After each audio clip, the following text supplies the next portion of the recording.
This segment of the Bass Kayak and Beers podcast is supported in part by Douglas Outdoors, serious rods for serious anglers.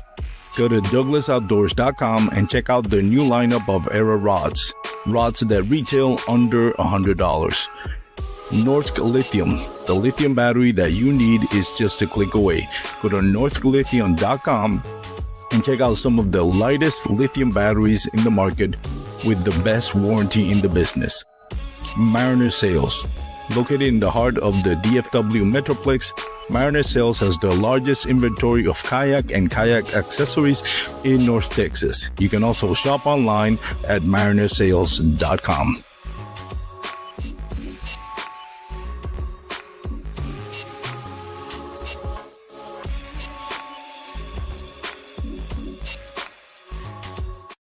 All right, everyone. Welcome once again to the Bass Kayak and Beers podcast. This is the real life with your host, your boy Armando. And let me take my glasses off. I always forget to take them off. We're going to have another great episode. This is going to be the last episode for this year. Next year, holidays are coming, I think, next week and the week after that. So it makes no sense to put up shows on those days, especially because it's the day of the holidays. But we will be back on January 8th, if I'm not mistaken, and we're going to have a great episode. I forgot the name of the guest for next week. He's a tournament angler who just won a tournament in Florida. Morelli, I think it's his last name, but we're going to be talking about tournament tactics and techniques and all that and how to prepare for a tournament since it's going to be the start of the year, and I know a lot of people are going to be starting to get ready for tournaments. But today's episode, we're going to have Charlie Sanders. He's been here on the podcast before, and he's been a great guest. As you might remember, he is the first teenager, I think he was like 14, 15 years old, to actually win or earn a check on a national trail. And we had a fun episode with that. So that was earlier this year. This episode, we're going to be talking about the highs and lows of his KBF National Championship. For those of you that don't know the story, it's a 3-day tournament. The third day, disaster struck when Charlie got to the boat ramp. He noticed his kayak was no longer in the back of his pickup truck, and all hell broke loose kind of thing. But that's a great ending to this story, and that's what we're going to highlight, because a lot of times we talk about the drama and the controversies, and I'm no stranger talking about that. But I think it's only fair to also highlight the great stuff that happens in our kayak fishing community, because there's so much out there that's great and awesome and beautiful about this community that we don't often talk about it, and we definitely should be talking about it. And Charlie is a great guest and wonderful young man, and I'm really excited to have him on the podcast. I am about to add him to the stage, but I don't see him. Oh, here it is. There we go. Charlie, how you doing, buddy? Hey, I'm doing pretty good. Thank you for joining us again. What have you been up to since, I don't know, it was like 4 or 5 months ago that you joined us on the podcast to talk about, what is it? You earned a check on the Native Big Bass Power Hour, right? Yeah, that was in June, and I've done a couple tournaments. I think I won one here in Mississippi. Oh, you've actually won a local tournament in Mississippi? Yeah. Was that your first win? It was my first. No, it was probably my third win, but it was my first in a in-person tournament that wasn't just youth. Oh, nice, cool. Yeah. Congratulations! You were taking money out of the adults. That's cool. Taking the lunch money. Proud of you, buddy. That's good. I'm sure a lot of those adults appreciated that. What is it? Well, how old are you right now? 15 or 16? I'm 15. I'll be 16 at the end of December. So it's always great when a mid-age man like myself gets the money taken away from a 15-year-old kid. No, but all jokes aside, congratulations, man. I look forward to seeing you progress in tournaments, because it looks like as you grow older in this, you're starting to get better and better at it. Your social media game has also improved. Even just sitting and talking with you on the pre-recording, you carry yourself with a little bit more confidence and, dare I say, a little bit more swag. Seems like the last time you were first time doing a podcast live show, right? Yeah, that was my first time doing a podcast, and it was live. But I think I've done 4 or 5 since then.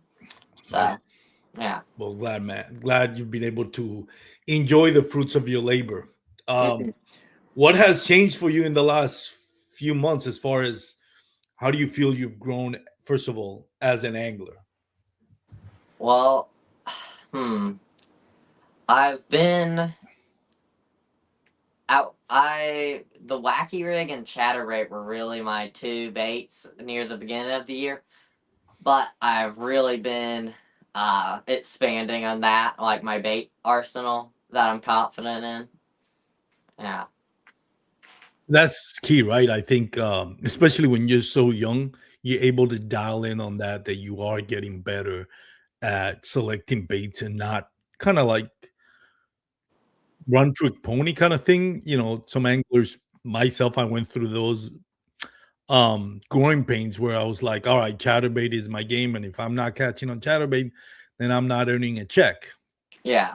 And I did earn a couple of checks, and some decent finishes, but if the chatterbait is not there, then you kind of really limit yourself. What weakness on your game do you feel you still have to improve, if you feel like you have any weakness on your game? Um, for me, it's probably bottom contact bait, like jigs and Texas rigs. Mm, I yeah, don't fish them very often. Yeah, so probably bottom contact. interesting. Yeah, once you discover that, I'm the same way, by the way. I'm not great at bottom contact. I've never been great with a jig, but the times that I've caught bass on a jig, for the most part, they're going to be big bites, and that's what I keep hearing. Mhm. So, yeah, that's a good one. Any techniques like skipping or stuff like that you're working on that you feel like you want to improve? Well, hmm. The glide bait, I want to get better at that because it's a fun bite. Yeah, And then, yeah, and then I really have been honing in like a jig head minnow, like over grass and stuff like that. So, but I'd probably say a glide bait. Yeah. cool. So let's talk about before that, second part of this question is that I wanted to ask you, almost forgot, is like, how do you feel you've grown in your social media? Because you carry yourself with a lot more confidence now. I've noticed on your social media, the way you talk to the camera, and you explain either, what you're doing and all that. It seems that you are really growing into your social media role. What do you think have you noticed that? Do you feel a little bit more confident? And what has been the key to growing into that part of your, I don't fishing career, I guess. Yeah.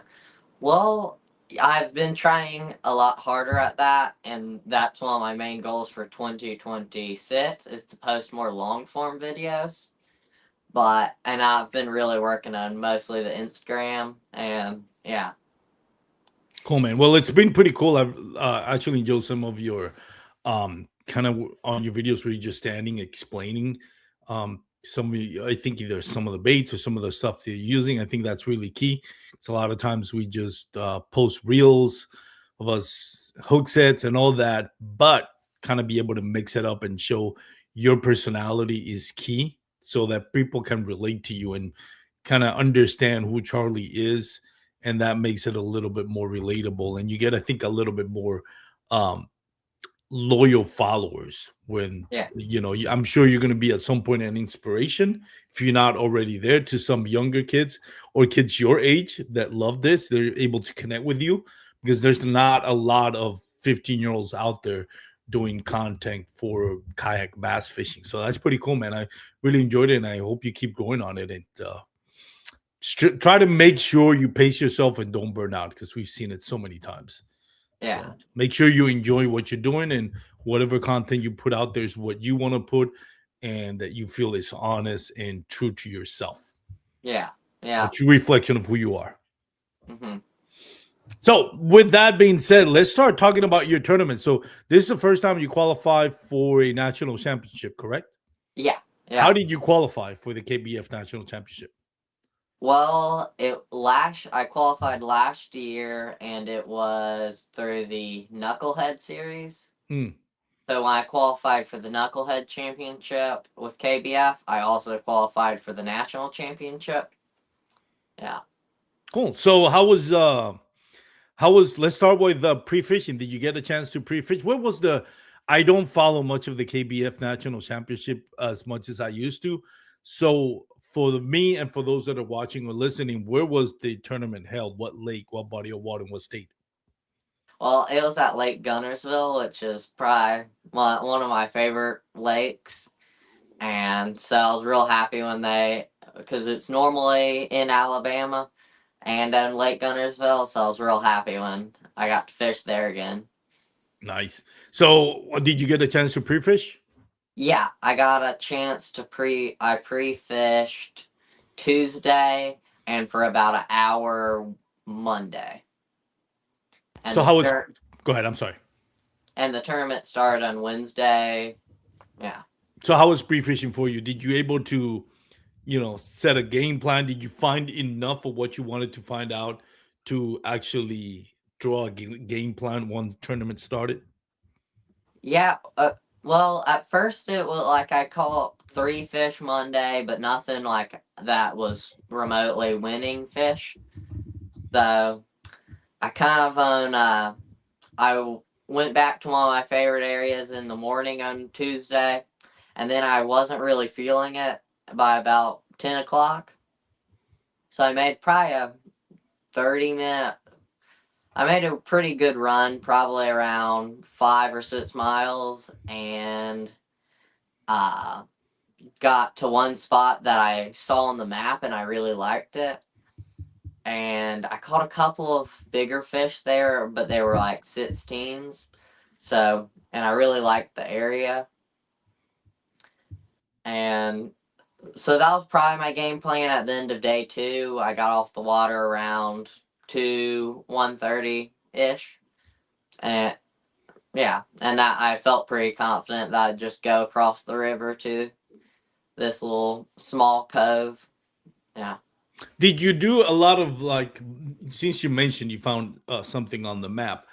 Did you did a lot of map studying? Like what percentage would you give the map studying to your pre-fishing? Like how big of a role play you starting out of the water plays into what you're gonna do in the water? Well, for Gunner, I probably only did a couple hours of map study in preparation A for the couple national hours. team. That's pretty good. But on Gunnersville, it's such a big lake that I try and mark every spot I've caught a fish. Like I'll mark an area, like I'll only put one mark on Google Maps, but I'll know like, oh yeah, I caught like 3 fish in that cove, or I'll catch a fish and put a mark where it is, just to help me remember where I've caught fish. And so I have about 40 marks across Gunnersville. And so I kind of look back at those areas, and it's my 4th tournament on Gunnersville. So it's more just like I was kind of looking at my older spots. But this one was a completely new one, and I was actually practicing on day 2, and I was like, I don't know where to go. Kind of want to go somewhere closer to the main river because the water would be a little more dirtier. So I looked on the map and I saw that spot and I was like, okay, it'll take me 45 minutes, but yeah. You had a motor on your kayak? Were you paddling? I had a Newport 180 Pro. Yeah. Oh, cool. Yeah. All right. So once you kind of set out your game plan after 2 days of pre-fishing, what happened on day 1? How did day 1 played out for you, and what position were you on the leaderboard after day 1? Day 1, It started off. I caught like 2 or 3 fish pretty early on, and then a little bit of a lull, and then I caught a couple around 12. And then I was like, okay, I have a limit. I'm sitting in like 20th place.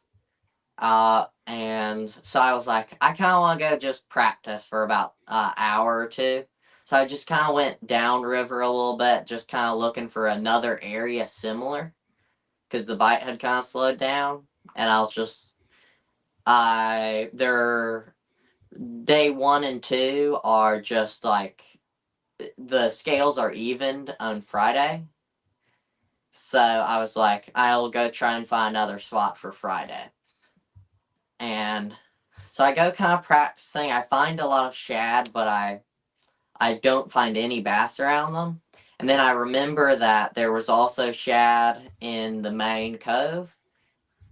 And so I went, and it was pretty. I went, and it was like the fish, I could see the shad, they were moving around a lot. So, in about 5 minutes after I noticed that, the water just starts boiling with bass, and this is at like 250, 245, What time was lines out? 3. Oh, So the bass are just blowing up like crazy. And so I just start casting, and I probably catch, I wasn't filming, but I probably catch like 5 fish in the last couple minutes, and I wow. pull up 8 or 9 inches. Yeah. Wow. So, and How? I get, Go ahead. I'm sorry. No, go ahead. I and I apologize. get like a 19 and a half. Nice. So, how much did you moved up on the leaderboard after day 1? You were sitting kind of in 20th before that, and after that lines out. What position were you sitting on? I was sitting in 13th place. Oh, that's not bad. Yeah. How big was the field for this tournament?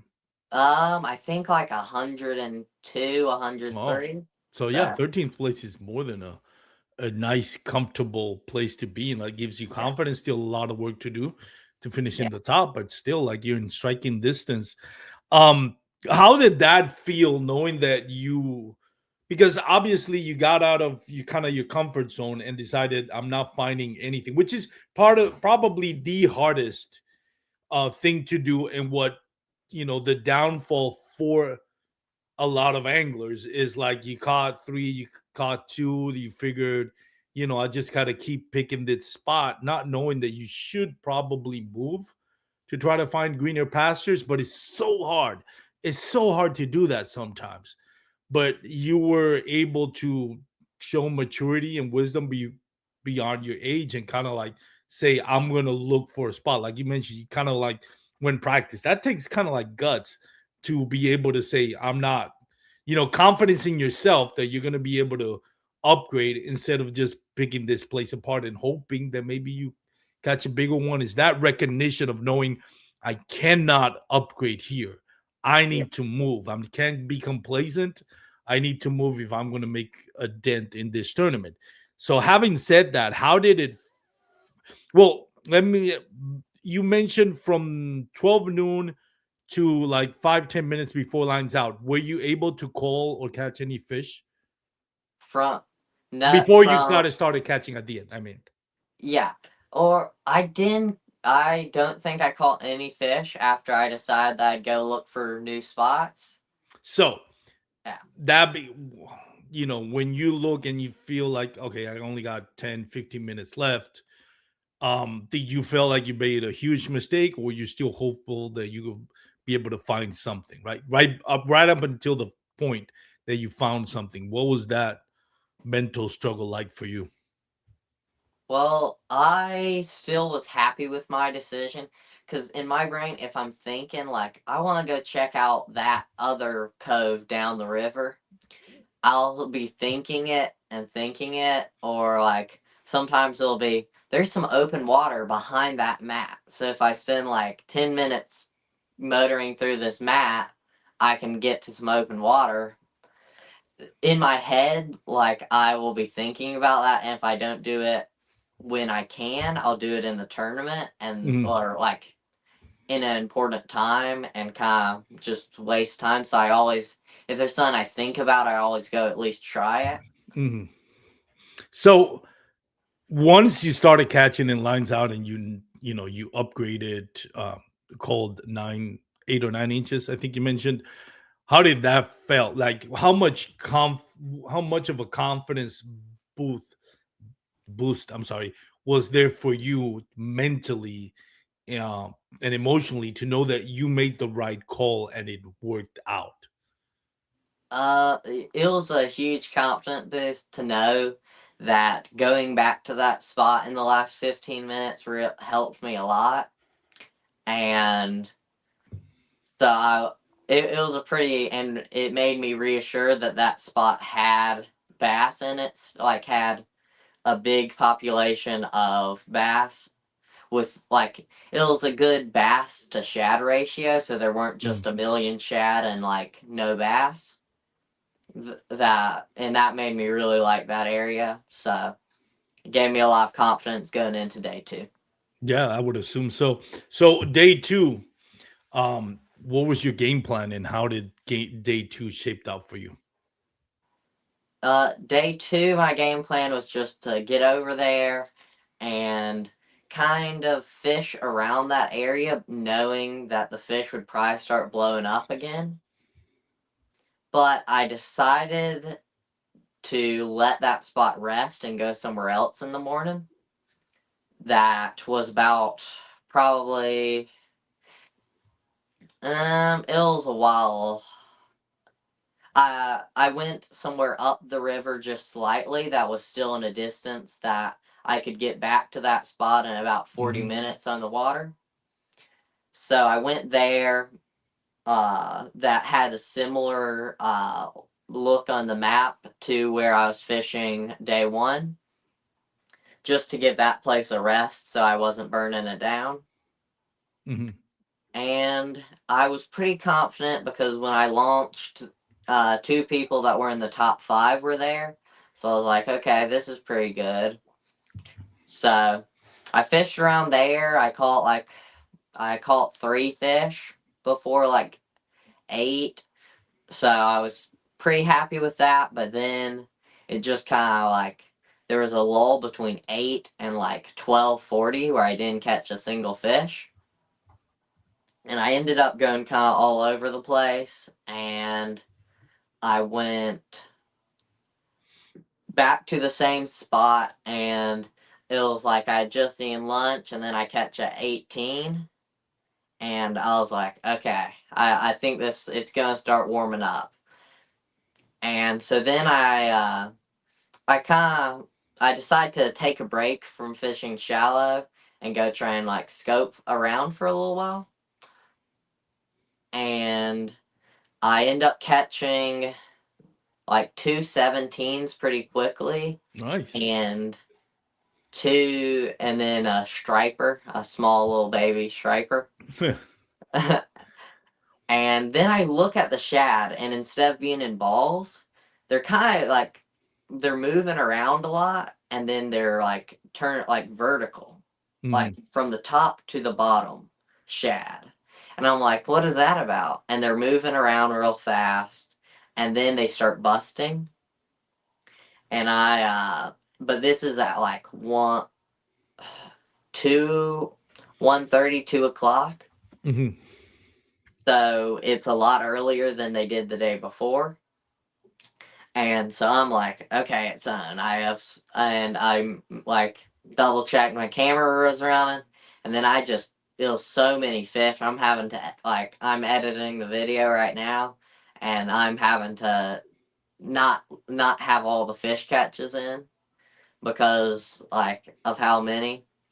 So and it was just like nonstop top water action, and I was Nice. like, and it was just like so many fish in quick succession. It was kind of chaotic, but yeah. So how many? What was your total? I forgot to ask you. What was your total on day one? I know you said 13th place, but what was the actual total on day one, if you remember? It was like 88 and 3/4 inches. That's not bad. That's very respectable. What about day two? So day two, did you move up? Did you move down on the leaderboard? Day two, I ended up in 7th place, which I was with 92 3/4 inches. Wow, that's very Yeah. nice. hmm So you moved up. So you moved up to 7th place, or you ended, or you got 7th place on day two. I'm I got 7th place on day two, and I think overall I moved up into set 9th place, tied All right. with Russ Snyder's. Oh, nice. So you see a development. I'm sure day three, you're going with a lot of confidence. You've been able to kind of like over the last 2 days, uh, find a pattern, um, get better each day. Mhm. So I'm assuming you were super hyped about day three and very confident. Were you able to sleep that night before the last day of the tournament? Well, I was pretty confident going into day three. I was pretty in what I was doing, and like I the night before I went to Academy and I bought like 3 packages of everything of what I was using, which was some stealth underspins and some jig head minnows, and because I was like, I need to make sure I don't run out Yeah. tomorrow. And yeah, I was pretty high hopes because I had the day before, in 13th, I was like, I can do better tomorrow. So yeah, and Were then you able to sleep at all, or were you too excited about day three? I was pretty tired. I was able to sleep, but it definitely I was the fish. It was one of the most amount of fish in a short period of time I've ever caught, and like it was just like I have some pretty epic footage from it, so I decided to get that out. Cool, But man. I'm excited to see. Is that going to be on your YouTube channel? yes, yeah. Cool. Excited to see that. All right. So day three, that's where the disaster struck. What happened on day three? I'm sorry. Before you even got to the boat ramp. So I what got up. It was real early because my dad had to leave to go to work the day before, so I was launching with my mom. So we probably left the Airbnb around 4:20, so a good bit earlier than I normally do. Hooked up the boat because I took hooked up the trailer, gave the kayak a shake, and got on the road. And then we were going down the highway. It was about 11 minutes to the boat ramp. And about probably 2 or 3 minutes in, my mom's like, I can't see the kayak back there. So I cut on the like truck bed light to look at so I could see the trailer. And the kayak was back there. And then we drove. I pulled in at the boat ramp. I hopped out, and the kayak wasn't back there. And yeah, that was very a lot of emotion in one point. What was Like, your initial reaction? Like, there's always when you experience something that kind of shocking, I guess, in a way, we're like, all right, this is not right. And I don't know why it's not like I don't have an answer for why it's not the way it's yeah, supposed to be. There's that sinking, like hollow feeling that you're like your heart just drops, right? We've all hmm had that moment, maybe not everybody in kayak fishing, but just in general in life where you're excited about something and then realize, holy crap, what's going on? Why is this not where it's supposed to be? What was that feeling like when you all of a sudden get out of your car, you're ready to launch your kayak and it's not there? What's going through your mind? yeah. Well, I have such a every time every time I get out at the boat ramp, the kayak's there. Like that's at so many tournaments, and I'm just like, so it's just like pure like panic, like where is it? Like it's just like stomach. dropped. Like I just like, and then the feeling just kind of sinks in, and I hop back in the truck, and I'm like, Mom, the kayak isn't back there. And she thinks I'm joking because she's always paranoid, man sure like I check on the kayak like behind the truck, and so she thinks, and I'm like, I'm not joking, it's actually not back there. And I pull out, and I'm driving back to the Airbnb. We're looking on the other side of the highway, and we drive the whole way back. We don't see it, so we turn around and drive the other way back on the And highway. it's still at night, right? Like it's still dark outside. Yeah, it's Oh. at this point it's probably 4:40 in the morning, Oh my God. and I text Chad Hoover that my kayak's off the trailer. Then Before you driving, found your kayak? yeah, Okay. and so I'm driving down. I find the first thing I see is my battery. I find it, and I'm like, okay, and then that's really not good. We pull over, I grab it. It's just like in pieces of lithium cells, and So it's not just your kayak. At yeah, this point, you've lost everything. yeah, and Did you I lost your rods? And I'm sorry I interrupted, but I gotta ask, what else other than the kayak? Kayak, lithium batteries, your black box. You told me. Did you lose your rods and your reels as well? the rods and the reels were in the truck, Okay, cool. but I lost most of my tackle besides my terminal bots because that was in my truck. I lost basically all my soft plastics that I was fishing with on tournament day. Wow. But I mentioned that at the end of day one, I went to Academy and bought duplicates of everything that I was fishing with. And that really saved me because I had all the baits that I'd been using the day before. Oh, okay. Yeah. And So where did you I, find your kayak? I'm sorry. Go ahead. I interrupted. Go ahead. I find my or we're driving down, and the battery was inside the kayak, so I knew it wouldn't be in good condition. We find it. We pull over pretty far away from it because there isn't enough shoulder in the area. So I walk up to it, and it's just it's shredded, and I just kind of sit there and cry for a second. It's because I had just bought that kayak with my summer money like 3 months before. Oh, wow. And What kayak was it? it was a native Titan X Propel. Oh, wow. Yeah. All right. Continue, please. Yeah. And it's too far to drag to the truck, so me and my mom drive the truck around and pull it beside the kayak, and the adrenaline allowed me to just pick up the kayak and set it on the trailer, which I cannot do. The kayak weighs about 30 pounds more than me. Yeah, I was gonna say a Titan 12. You were able to lift that and put it in your Yeah. trailer. It was the easiest I've ever loaded a kayak. Really, that's Yeah, crazy it was. how adrenaline works. Yeah, I was like, when I got back in the truck, I was like, wait, I just lifted that. Normally I have to put the front on there and then push it up, and like, yeah. But I You know kind of, that.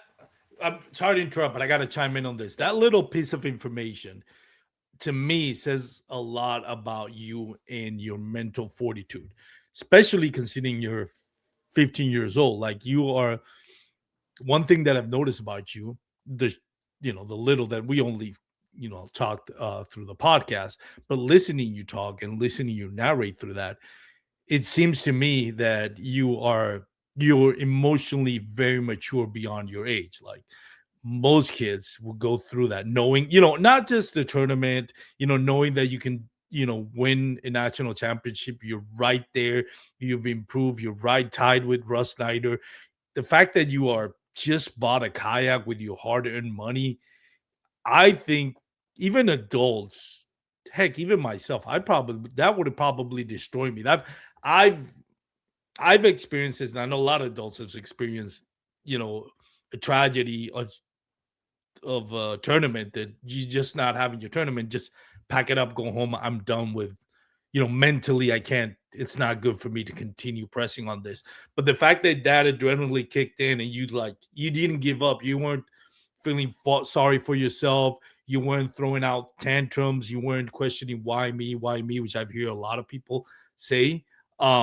Even adults, which always kind of gets on my nerve because it's like things happen. It's when you say why me, you kind of make it about yourself. And I've done that myself. I don't mean to criticize anybody, but again, that mental fortitude, that makeup that you have emotionally, the maturity to able to just grab the kayak, put it on the trailer, and we still got work to do. Like you in your mind, I'm assuming you're saying I'm not done. Like you need to put this on the trailer and figure this out. Whereas most people would have been like, I'm done. I can't handle this. I'm just going home. Like forget about day 3. Where do you think that comes? Is that your parents' upbringing? Do you think that's something that you just kind of like, maybe the love of the sport and your commitment to being a better angler? Where do you think that mental strength and maturity come from? Um, I think a good bit of it is my parents, and a good bit of it is just my competitive nature. I found out a long while ago that if you let anything spin you out, you can't win. So, and in schooling, I've had a lot of I've pretty bad dyslexia, so I've had a lot of that where it's just something Same that here. that just you just got to keep trucking through it, and so I think that has taught me a lot. So That's interesting because I joke about this, or sometimes I'm not joking. I tell people all the time. Um, I think it's something a lot of people that don't suffer from dyslexia don't understand. Sometimes it comes up as just funny, haha. But to me, like the biggest thing for me in dyslexia is I transpond numbers.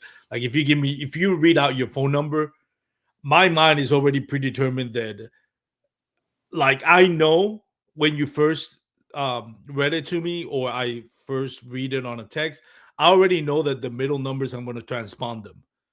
So mhm, I always have that safety net where, like, I know I transponded those middle numbers, so let me just untranspond them, kind of thing, because it just happens to me all the yeah, time. And when I was way younger than you are, I had to go through like uh, special ed teaching, where I had to learn how to read because I couldn't read. Like my mhm, parents were worried, like he should be able to read by now, and he can't. And even you can tell English is not my first language, so it's sometimes a struggle. And it took me years for me to get to adulthood and kind of like own it and just don't worry about it. But I know, especially with kids and bullying and all that, that tends to even play a bigger role in kind of you psychologically. To hear you say that you own that you understand you're dyslexic, like most kids will be insecure about saying that on a live show, on a podcast, on yeah, social media. um but that just kind of like denying yourself of something is, like, I think makes it worse. But for yeah, you at this young age to kind of like feel comfortable with yourself saying, yeah, I have to deal with this. It's yeah, not gonna go away. It's not gonna serve me any purpose to deny it or pretend it's not there. mhm, So might as well own it. And because once I own it, then I can move forward with it and manage it, I guess. yeah, So that's good, man. I tell you something. I'm really impressed with, again, your maturity. I know that has to do a lot about with your parenting and the group that you're associated, your close group of friends and family. mhm, Big shout out to your mom for like 4 a.m. staying at Airbnb, driving you to these tournaments. I can't, you know, that is such key. That support from your mom, Yeah. like for something you love, it could have basically been something that your parents would say, well, it's kind of expensive, and we don't have money for that, or we don't have the time for that. I'm tired. And who can blame a parent for thinking that way? But that sacrifice tells me a lot about how much your mom loves you, how dedicated she is. The term soccer mom, she completely destroyed it. And we can now coin the phrase kayak bass fishing mom, because that seems Yeah. to be a lot more uh, dedicated than saying soccer mom. Like 4 a.m. Airbnbs. I'm driving my kids to go to this national tournament, fish it. Shout out to your family, your mom, your support group. That is pretty awesome. And it obviously has given you the confidence to kind of grow as a person, and probably one of the keys why you become such a mature 15-year-old. Yeah. Like it's I couldn't do it without my mom, my dad's support, and yeah, and also like one of my good buddies, Thad Moody. I saw him in the comments, and he also will bring me to tournaments with him, and so that support group really is what lets me do this. That's awesome, man. And again, congratulations, everything you've done. So going back to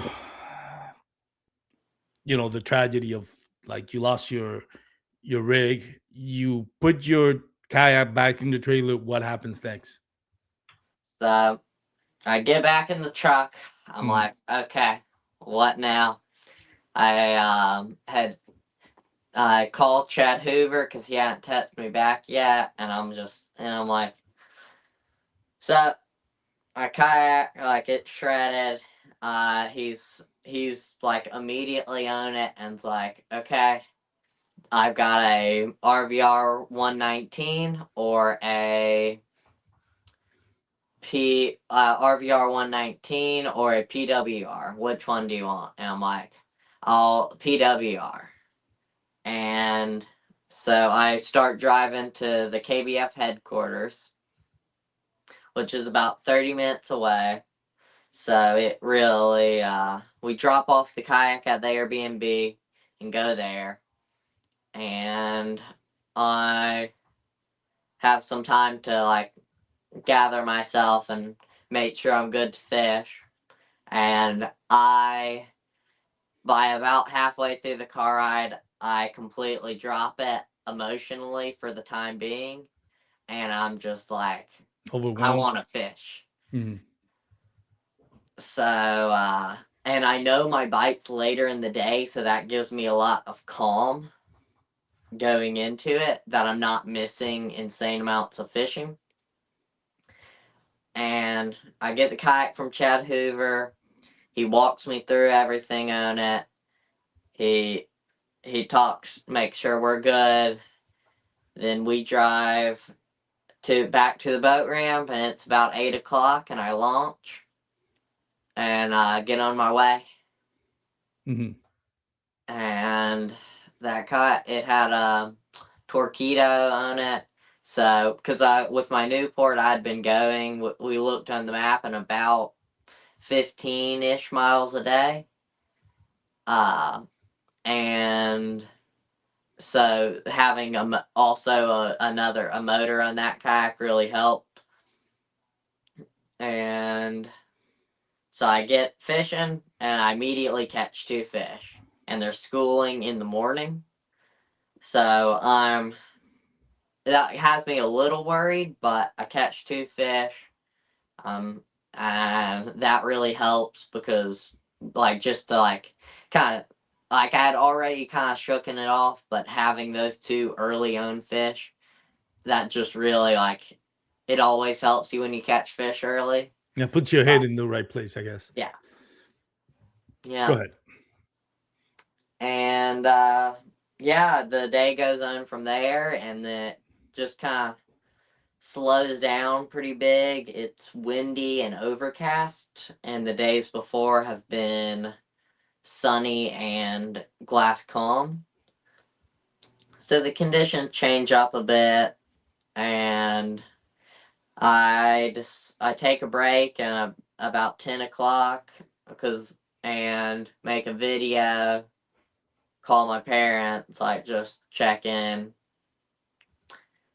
and they're like, Chad's handling everything. He's talking to some companies. It's gonna don't worry about that right now. It's gonna be good. And I'm like, okay. And then I get back to fishing, and I decided not to film because I wouldn't have made a good video anyways. But I end up not filming, and it's going pretty like it. I end up getting like, I honestly don't remember how many inches I had. I think I end up getting like 82 throughout the day, and it's just they never start schooling on top because of the wind. Whenever the wind would die down, I'd catch a couple, but then, so I think the wind was kind of hurting my area I was in and helping some other people's. So, but I fished pretty hard until the end of the day, and I think I end up in like 34th place, which I wasn't very happy with. Overall, or just that day? Just that day. Okay. And so yeah, but I'm glad I was able to get out fishing for most of the day and shake it off successfully. Yeah. So. That was, again, just be able to get on the water and kind of leave everything behind is a merit to itself. What did you end up, what was your overall standing after 3 days? They didn't actually like they didn't have a combined total for all 3 days. It was on Friday I was in 34th, and the combined total for the first 2 days was 9th. So I could do some math and figure that out, but yeah. Overall, how did you feel, after going through this? We're not going to be talking about what happened afterwards, of how the community helped you and Chad helped you, but just overall after lines out day 3, what was your overall thoughts on the tournament, on your tournament experience? Were you like upset and still that you lost your kayak, and were you more of a what could have been kind of thing, or were you more proud that you were at least able to finish day 3 and get a decent result? Like, what was the vibe after that for you personally? Well, I always push myself really hard to win in tournaments. And so it was kind of tough knowing that I could have had a spectacular day, and that if I just could have kept like the kayak had really shooken me up, but I was honestly, I knew that I would be able to work something out with the kayak.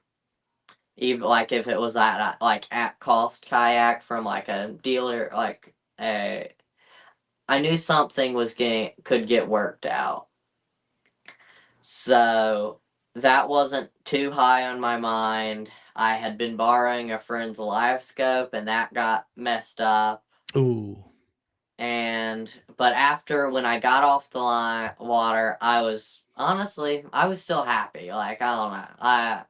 Doesn't make too much sense, but I was still good. I went, talked to a couple people from New York that I had met before, talked to them, and yeah, I was still like, I just wishing I could have done good, but Yeah. I was still just, I don't know, had a weird happiness. I don't know. Still happy that I got to go fishing. Yeah. So afterwards, kind of the aftermath of that is the kayak community kind of shows you the love. And this is where you and I were talking in the pre-recording, where it kind of becomes a blessing in disguise. Because yes, at the moment, it's just that your heart just drops. You're thinking to yourself, how did this go wrong? And I mean, I'm sure there was a lot of emotions going through your head when you realize you lost your kayak. But then you get the privilege of actually experiencing something a lot more beautiful and meaningful than catching fish, and that is the kayak fishing coming together, kayak fishing community coming together. So take us through that. What happened afterwards? What was the outpouring of support? What were you able to get from the community, and how you feel about it now, looking back at it? Well, after when I woke up that next morning, I needed to bring the kayak back to Chad. So we went and did that pretty early on. And then we talked to Chad for probably an hour, 30, 45 minutes to an hour. And was just talked to him for a while. He was like, and at that point, I knew that Native had a photo shoot kayak that they would sell me for $1,200, and I had about $1,500 on the kayak. So I, I knew that I'd be able to get a new kayak, and eventually. And so then we went back to the Airbnb, got ready to check out, and I look at the trailer, and there was like something smeared all over the tire, and then it's grease, and it's the trailer bearings went bad. Oh, And so this is getting from bad to worse. All right. yeah. I didn't know this part. Go ahead. So what happened?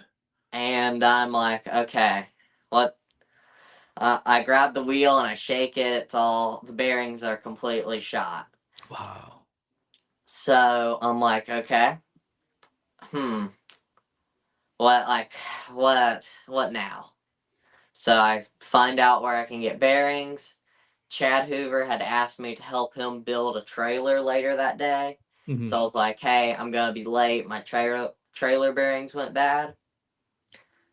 So then we go about 30 minutes to like an AutoZone and pick up new bearings and hubs. And so I swapped both of them just in case the other one was going to go bad.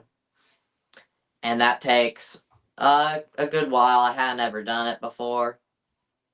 But YouTube Yep. yeah. And so I swap them, and I realize that my trailer is real old.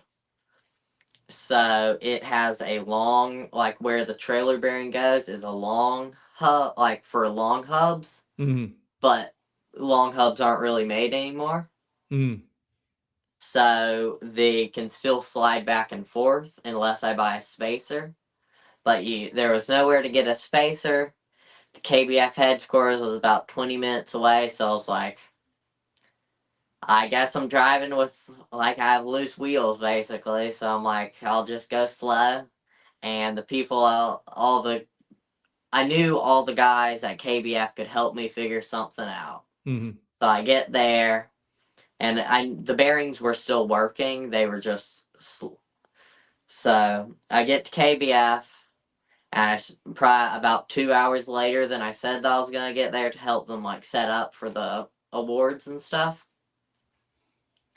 And I start building a Malone trailer that they were like, we need to get this built. It's gonna be a giveaway tonight. And so then I start building that, and I build that until awards start, or I about an hour into awards while everybody's eating, I'm still building the trailer. And I have a couple people helping me, and my mom was talking to Beth from Malone, and so then awards start. I had just finished the trailer, so I go and just start listening to the awards. Yeah, yeah. and I'm just kind of happy to be there at that point. I'm just like, yeah, yeah. And then Chad just starts doing the whole award process, and then he starts. I didn't know. I thought he might call me up there and give me a bit of a hard time, like, hey, make sure you double check your straps or something like that. And he starts talking about, like, I like hear him. He's talking about my situation, like what happened. And then he calls up about like 15 seconds to be like, okay, he's gonna call me up there. Like, what? Like, just my head like going through what I like. So then he calls me up there, and then he just starts talking, and he says, he's like, then he says that he wants me to be a KBF ambassador, the first youth ambassador, Nice. and to help with the youth in KBF for the next year. And then says that Tyler Brown from Native got the kayak to me for free, and through the Instagram posts I'd made at this time, and Thad Moody had made, and all the tactical fishing team, I had gotten over 100 comments and messages of support from the kayak fishing community, and people calling and tagging Native, and Native, so they give me the kayak for free. That, like, I was just kind of stunned up there, like this is. And then he says, like, but there's more, and says that the trailer that I had just been building for like the last 2 hours is also gonna be mine. Like, they talked to Malone Trailers, and so they're giving me that trailer, and it was just and before he called me up there, I had won in one of the random giveaways a Black Pack Pro, and to replace mine. And he was like, that was a crazy coincidence that my name popped up for a Black Pack. And yeah, it was and so much support was showed in like that 8 minutes that I was up there. It was, yeah. So you basically got everything back. You got your black pack. Well, you get the battery. Your battery's the only thing you needed to Yeah. probably purchase. But you got your black pack. You got your new kayak. You got a brand new Malone trailer. What was emotionally? What were you going through when you realized, all the support and all the love on social media that actually motivated these companies to kind of, you know, give you these prizes to kind of help you get back on track with your kayak fishing adventures. It was so much just like shock and gratefulness, and like about like how good and close the kayak fishing community is, Mhm. how many good people there are in it. It was just so much. I was like in shock up there, and I was just like so much support from everybody there, and like Kayak Angler Magazine, a lot of support from them, and Chad Hoover. It like people can give him a hard time sometimes, but he's a really good dude, and the amount, like how quickly he got on people, and yeah. And then like Mid South Floats accepted the delivery of the kayak and went and got it for me from Native's headquarters, and like it was just so much support so quickly in 24 hours that I can get like 70% of all the stuff replaced. Like the only thing I didn't have were soft plastic and Charlie, I think we're losing your audio. I'm losing your audio. Let's do this, Charlie. While you do that, I'm going to remove you. Can Here. you hear me? Oh, a lot Wait. better now. Yeah. Okay. Yeah. You sounded like a Where's? robot for a second there. Sorry Okay. about that. So, Yeah. so you were saying, and again, I apologize. We just couldn't hear what you were saying. At Yeah. least I couldn't. Maybe on the Yeah. recording was fine. Yeah. At what point did it cut out? Just the last sentence, I think. Okay. And Oh, with go ahead. you go ahead.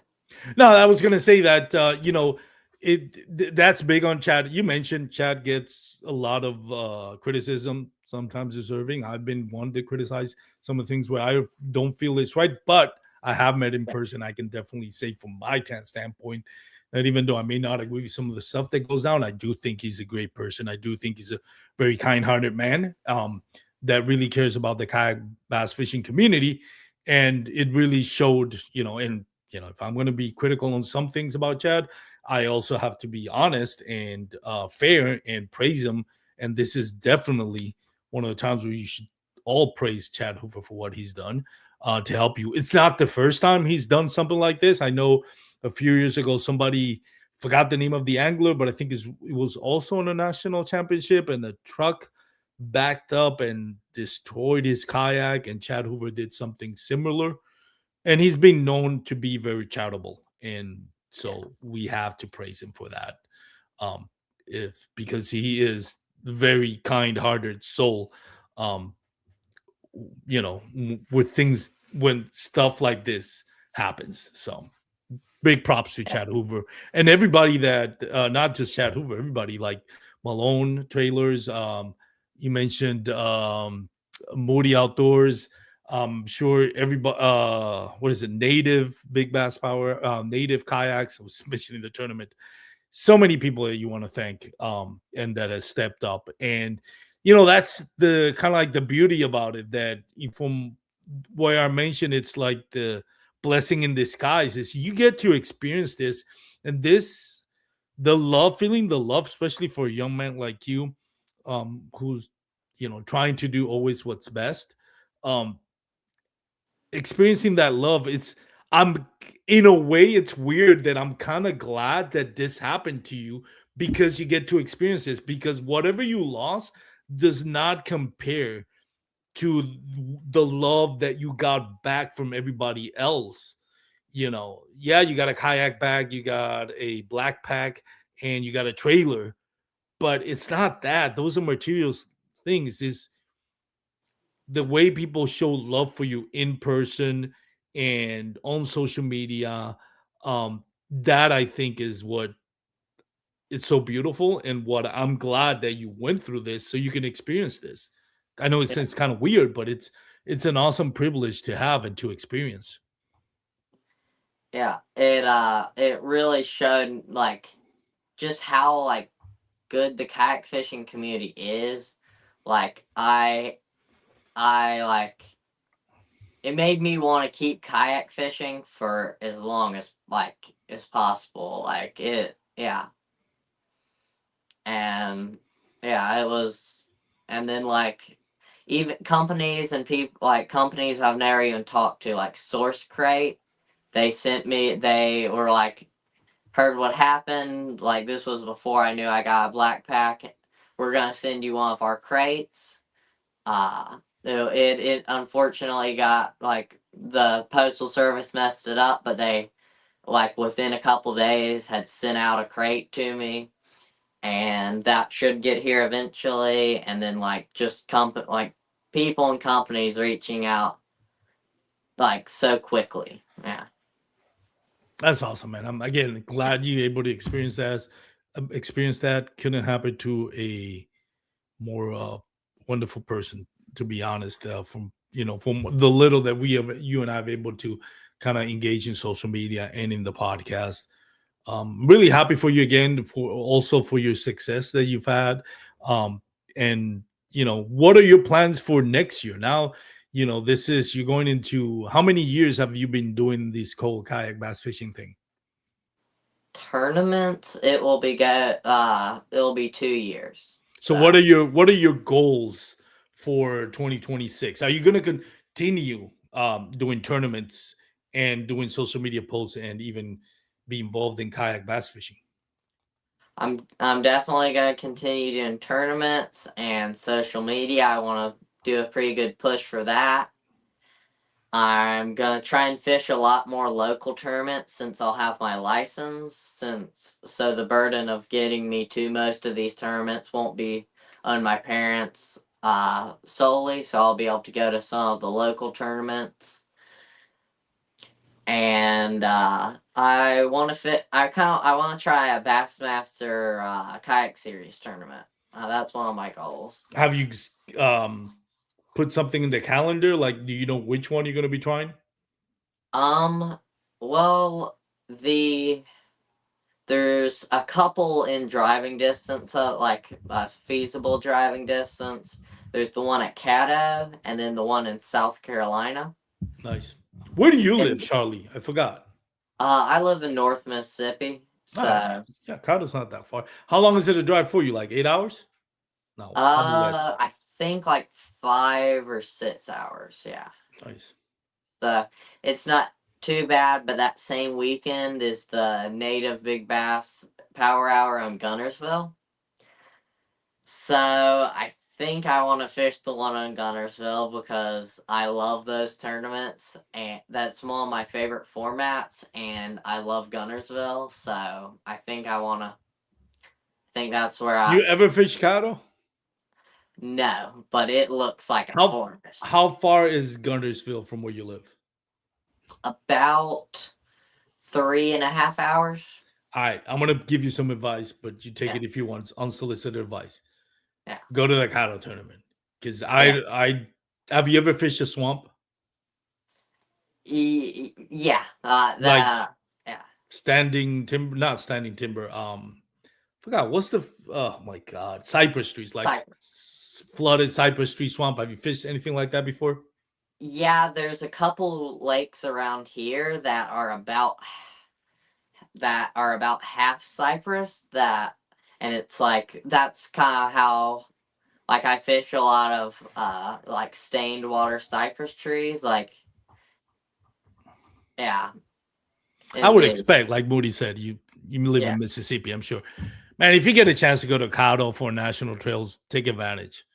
But again, do what you like. Hey, listen, if you love the native Big Bass Power Hour format, which we all do actually, it's a great format, and you love Guntersville, by all means, do it. But if you get a chance to fish Cotto, like that should be one of your bucket list lakes because it is an amazing lake, and you're gonna have so much fun.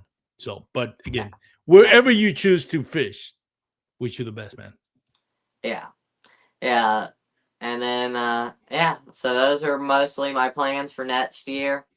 It'll be a lot easier to work, being able to drive myself. And then just fish more local tournaments and try and get some YouTube videos, some more like long form, high quality videos out, and just keep going on the Instagram and just like, yeah, that's my plan.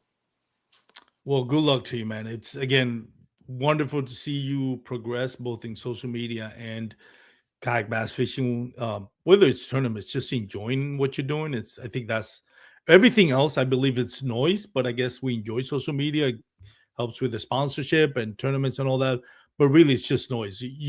Going out in the water and becoming a better angler for yourself and enjoying it, and for your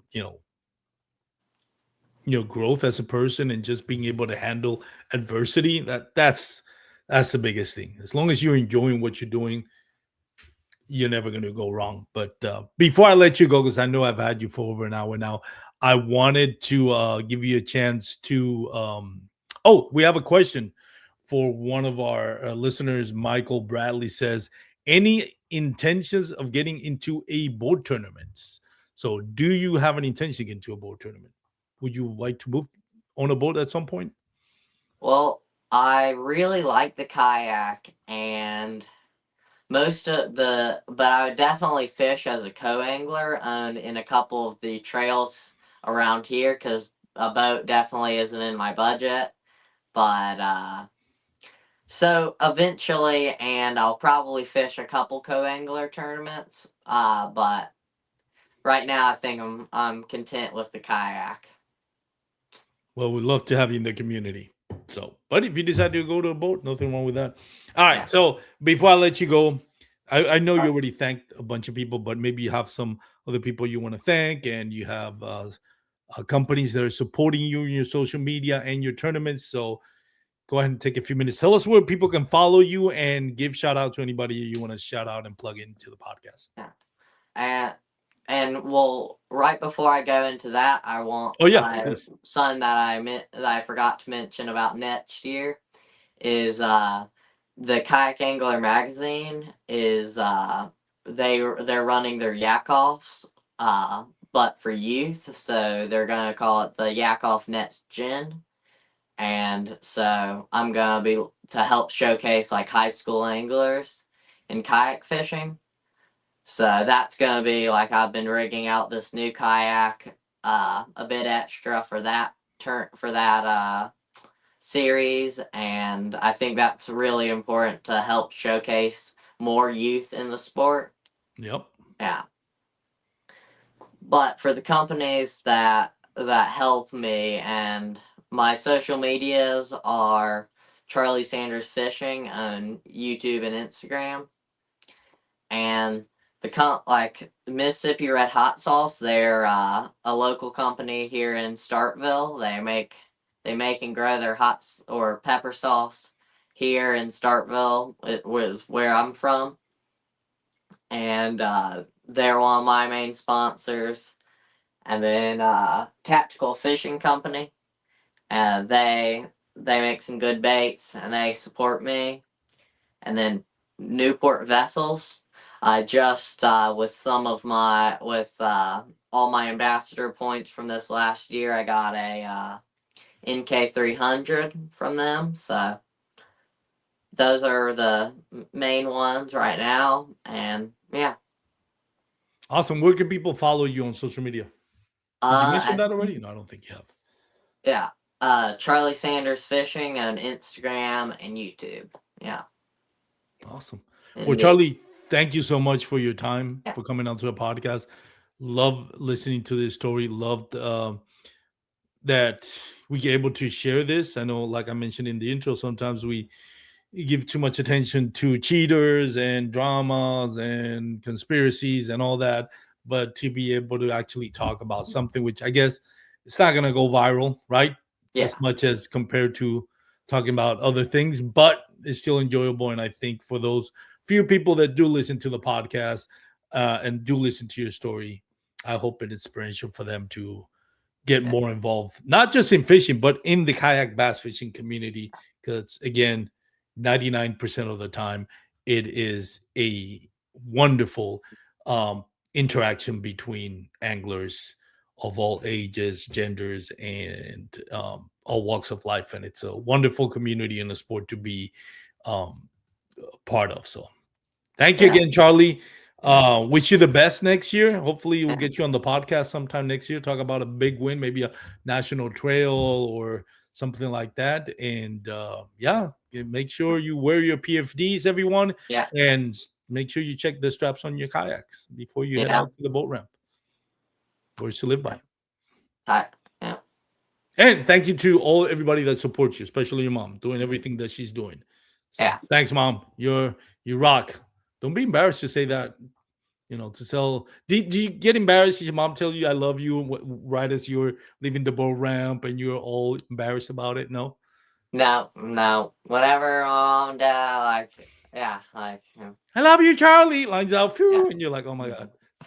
Yeah, just like throttle down. No, you tell her you love her back. Yeah. Don't be embarrassed about that. All right. That's it, everyone. Have a great night. Peace out.